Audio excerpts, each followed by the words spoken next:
नमस्कार, मैं doctor Savan Bopanna, senior consultant Shri Balaji action medical institute नई दिल्ली और गैस्ट्रोलिव जनकपुरी नई दिल्ली। आज हम बात करेंगे एक्यूट पैंक्रेटाइटिस के बारे में। एक्यूट पैंक्रेटाइटिस एक इम्पॉर्टेंट पेट की बीमारी है और ये एक गंभीर बीमारी है। पैंक्रियास क्या होता है? पैंक्रियास बॉडी का एक ऑर्गन होता है जिससे डाइजेस्टिव जूसेस बनता है और ये डाइजेस्टिव जूसेस खाने पचाने में हेल्प करता है। प्रोटीन, कार्बोहाइड्रेट और फैट इसको पचाने में पैंक्रियास से जूसेस आता है, वो हेल्प करता है। दिन में पैंक्रियास से 1.5 से 2 लीटर पैंक्रियाटिक जूस निकल सकता है। एक्यूट पैंक्रेटाइटिस क्या है? एक्यूट पैंक्रेटाइटिस में जो सूजन होता है और पैंक्रियास में जो चोट होता है, वो बीमारी से बहुत सारे प्रॉब्लम्स हो सकता है और इसीलिए इसको पहचानना और सही तरीके से ट्रीट करना बहुत इम्पॉर्टेंट है। अगर हम कारण देखेंगे एक्यूट पैंक्रेटाइटिस के लिए, इसके लिए बहुत कारण है। सबसे इम्पॉर्टेंट जो 2 कारण हैं वो है गॉल ब्लैडर स्टोन्स या गॉल स्टोन्स। जो पित्ताशय में, पित्त की थैली में जो पत्थर होते हैं वो नली में फंस सकता है, जो कॉमन बाइल डक्ट में फंस सकता है और ये पैंक्रियाटाइटिस या पैंक्रियास में सूजन कर सकता है। वैसे ही अल्कोहल कंजम्पशन, जो अल्कोहल बहुत ज़्यादा लेते हैं उनमें पैंक्रियास में सूजन आ सकता है एंड ये भी एक इम्पॉर्टेंट कारण है। कुछ और रेयर कॉजेस है जैसे ट्राइग्लिसराइड या कोलेस्ट्रॉल लेवल्स बहुत हाई होना और कैल्शियम लेवल्स बहुत हाई होना या चोट लगना, जैसे छोटे बच्चों में खेलते वक्त या बाइसाइकिल के हैंडल से पेट पे चोट लगना, इससे एक्यूट पैंक्रेटाइटिस हो सकता है।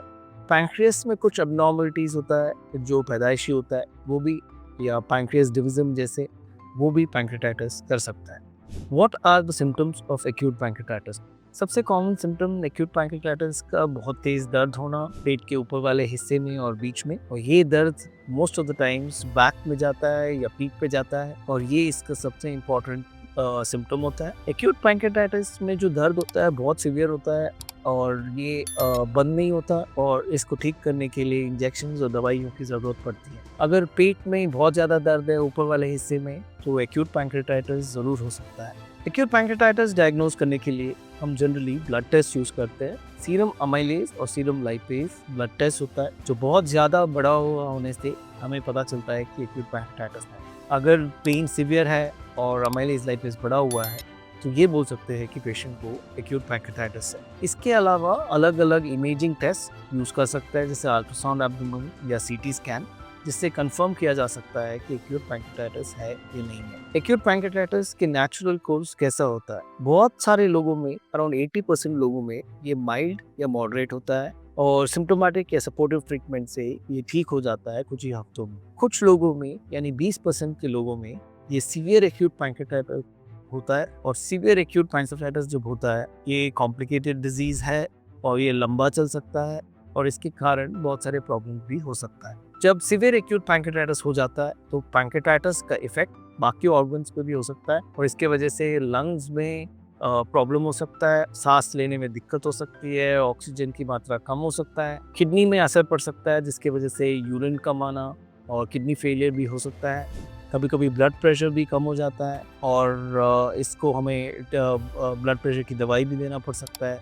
ये सारे सिम्टम्स सीवियर एक्यूट पैंक्रेटाइटिस कहलाता है।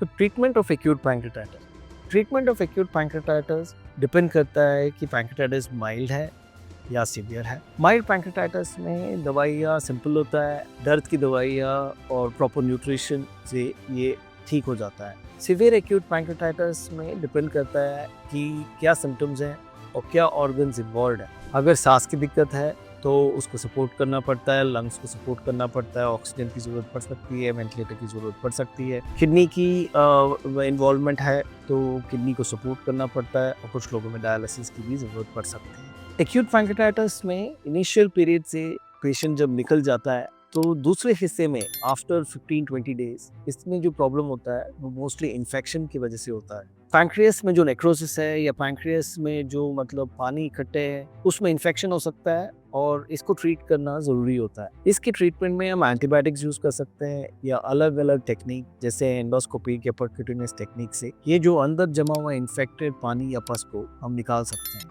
कभी कभी पेशेंट का इलाज बहुत लंबा चलता है और एक्यूट पैंक्रेटाइटिस में सर्जरी भी कभी कभी ज़रूरत पड़ती है। प्रिवेंशन ऑफ एक्यूट पैंक्रेटाइटिस बहुत ज़रूरी है। अगर गॉल ब्लैडर में स्टोन है और अगर वो बार बार तंग कर रहा है तो गॉल ब्लैडर निकलवाने से पैंक्रेटाइटिस होने से बच सकते हैं। अल्कोहल अगर पी रहे हैं तो अल्कोहल छोड़ने से एक्यूट पैंक्रेटाइटिस से बच सकते हैं। सो प्रिवेंशन ऑफ एक्यूट पैंक्रेटाइटिस में लाइफस्टाइल से जुड़े हुए चीज़ों को ठीक करने से हम एक्यूट पैंक्रेटाइटिस से बच सकते हैं।